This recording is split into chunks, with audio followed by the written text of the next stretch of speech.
Hi, I'm Louise and today I am going to show you how to make yoghurt using the Essence yogurt maker that I've got here.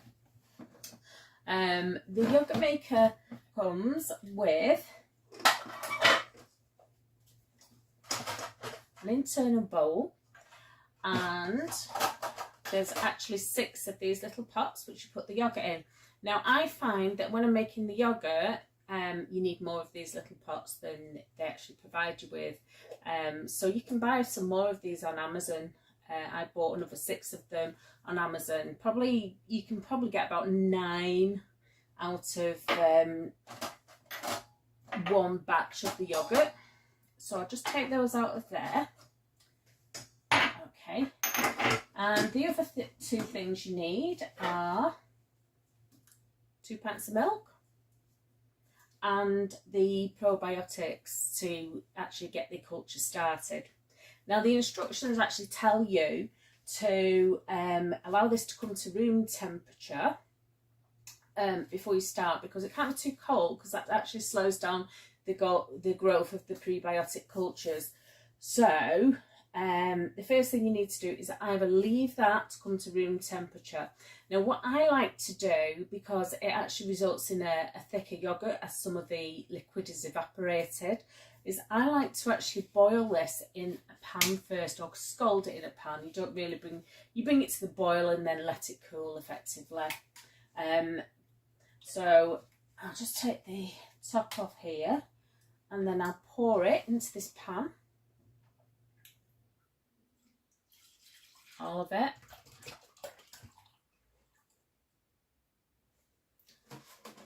And then put it a low heat underneath it. Now when you actually putting this in the pan, you need to keep it moving all the time so that it doesn't burn. So when you've got it on the heat, it's important to keep stirring it. And one note is that they say use a wooden spoon to actually stir it. Don't use a metal spoon. And I also just want to show you these as well. These are the actual probiotics that you can buy from Essence. That actually the sachets, I'll show you a sachet. The sachets are like that, and they actually contain powdered prebiotics. Now, if you want to make your prebiotic cultures last longer, you can store them in the freezer, and they will last past the best before date. So that's where I keep mine, and you just use 1 sachet of this in the yoghurt. So I've taken it out of the freezer a while ago, and once this actually comes to the boil, I'll show you what we do next. But for now, I'm just going to turn the camera off because you don't want to watch me doing this, and I will come back once it's been scalded. The important thing is keep it moving, don't let it burn on the bottom of the pan. Bring it right up to the temperature where it's about to boil, so you've got to watch it so it doesn't boil over, and then remove it from the heat, cover it with a lid and just leave it to cool down to room temperature, and then you're ready for the next step, which I'll come back on and show you when we get there. Right, so I'm back now. I've got the pan of milk here with the lid on. It isn't quite room temperature, it's actually a little bit warmer than room temperature, but it's comfortable to touch, it's not hot.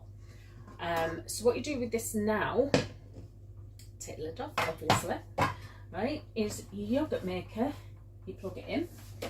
So I should have done this before I come on camera, but never mind.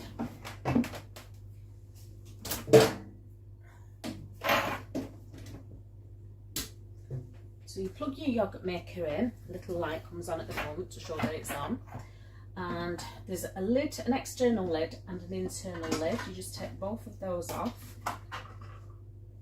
and then your milk you pour into the it's like a metal container. You pour it into there, and in fact I'll take it out just to get it going, and just pour all of it in.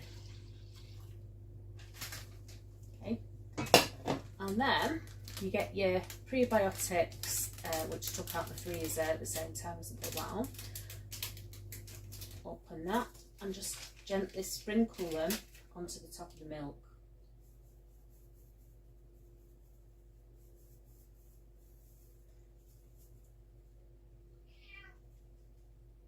And then you get your wooden spoon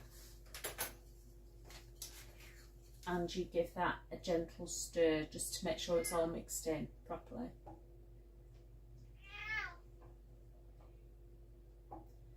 Now what we'll say is these probiotic powders are actually quite expensive, but once you've actually done one and you've made your little pots of yogurts, if you retain one of these little pots of yogurt, because it's got a live culture already in it, you can use it to make your next batch and so on, and you can probably get about 6 or 7 batches out of one of these packets. So it's not just one batch and then you've got to put another one in. I think there's 5 or 6 in that box, but it's not just like 5 or 6 times that you can make yogurt. You can actually make a lot of yogurt with the 1 pack of the probiotics. Now once that's stirred and it's all mixed in evenly, I'm going to give that another stir because I can actually see some powder still on top.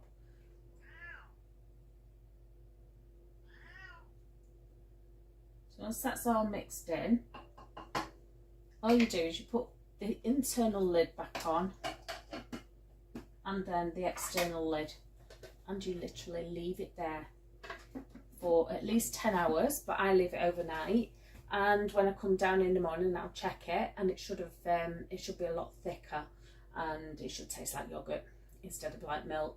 And then all you would do, well, I'll show you tomorrow actually when it's ready, but you just put them into these bottles and then put them in the fridge and eat them as you would do any yogurt. But for tonight, that is it, and I shall see you tomorrow. Right, so this has been in now overnight and it should now be ready. So I'm going to take the lid off. I've already unplugged it, so just take the lid off so you can see. So that's the first lid, because remember there's 2 lids. Oh yeah, that looks nice. So you can see that it's split a little bit at the top, but that doesn't make any difference. If I just get my spoon, you'll be able to see that is actually solid, sort of set consistency.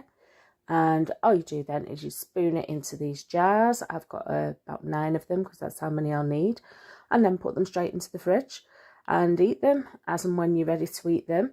And yeah, and not forgetting to keep one of the little pots back. So you'll be using that then to make your next batch. And what all you do is you bring that out of the fridge and let it come to room temperature before you put it in. Don't put it in cold into your next batch, and then you'll have a new batch of yogurt. And you can do that about 6 or 7 times before it needs changing. And that's how you make Essence yogurt.